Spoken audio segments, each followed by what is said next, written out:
Bonjour, un chiffre, chaque année 7,5% des factures émises dans le monde ne sont pas recouvrées. Rien qu'en France, cela correspond à un manque à gagner de 45 milliards d'euros, c'est considérable. Alors si vous dirigez une entreprise, vous connaissez parfaitement et forcément ce problème. Deux questions, à quel moment considère-t-on une créance comme irrécouvrable et comment réagir? Pour vous aider et pour répondre à ces questions, nous sommes en compagnie d'Éric Hermantier, fondateur de debtcatcher.com et juriste international, spécialiste du recouvrement de créances cross-border avec plus de 30 ans d'expérience dans le métier. Éric, toute première question, quand considère-t-on qu'une créance est irrécouvrable? Une facture devient réellement irrécouvrable quand le débiteur, s'il s'agit d'un client professionnel, est entré en redressement ou liquidation judiciaire. Et si votre client est un particulier, c'est lorsqu'il devient insolvable. Bien souvent, dans la réalité, on considère en fait une facture irrécouvrable parce qu'on n'a pas voulu ou pu investir pour récupérer son argent. En effet, la procédure de recouvrement peut coûter cher, notamment quand le client est à l'étranger. On classe alors la créance en perte, or le débiteur, lui, est toujours en activité. Cela signifie donc selon vous qu'un chef d'entreprise commet une erreur en classant trop vite la créance en irrécouvrable.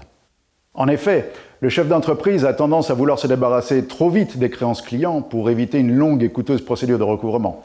C'est vrai, il faut le reconnaître, le jeu n'en vaut pas toujours la chandelle et l'issue est très hypothétique. Je comprends parfaitement le réflexe naturel de baisser les bras et de classer ses créances en perte. Donnez-nous un exemple chiffré pour bien comprendre ce réflexe de baisser les bras. Prenons le cas du dirigeant d'une société française qui a un client aux États-Unis. Il lui a vendu des biens ou des services pour 30 000 $. Le client américain, s'il en a décidé ainsi, ne paiera jamais. Il faudra alors prendre un avocat américain avec tout ce que cela implique en termes d'honoraires.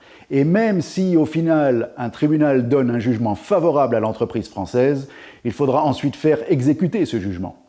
Dans ce cas-là, clairement, le dirigeant français va préférer passer sa créance en perte. Et pourtant, Éric, il existe des solutions. Oui, ces factures sont recouvrables pour quiconque déterminé à aller au bout de la procédure. Concrètement, la créance est rachetable par des sociétés dont c'est le métier. De plus, psychologiquement, le débiteur cédé sera plus enclin à payer un nouveau créancier avec qui il n'a pas d'historique commercial. Il l'imaginera souvent, à raison, plus froid et méthodique dans son action de recouvrement. Donc vous dites qu'on peut céder ses créances, mais pourquoi le faire? Quels sont les avantages juridiques et financiers d'une telle transaction? Mettre en vente une créance permet de ne la provisionner que partiellement en attendant qu'elle soit vendue.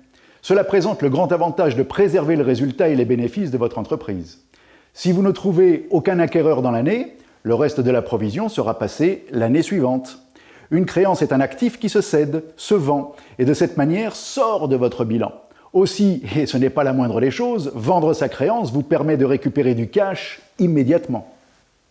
Merci beaucoup Éric Hermantier pour toutes ces explications. Je rappelle que vous êtes le fondateur de la plateforme debtcatcher.com, première plateforme proposant une solution simple et efficace pour les créances irrécouvrables. Tous ces conseils et bien d'autres, vous les retrouvez donc sur les sites debtcatcher.com, bfmtv.com et ledroitpourmoi.fr.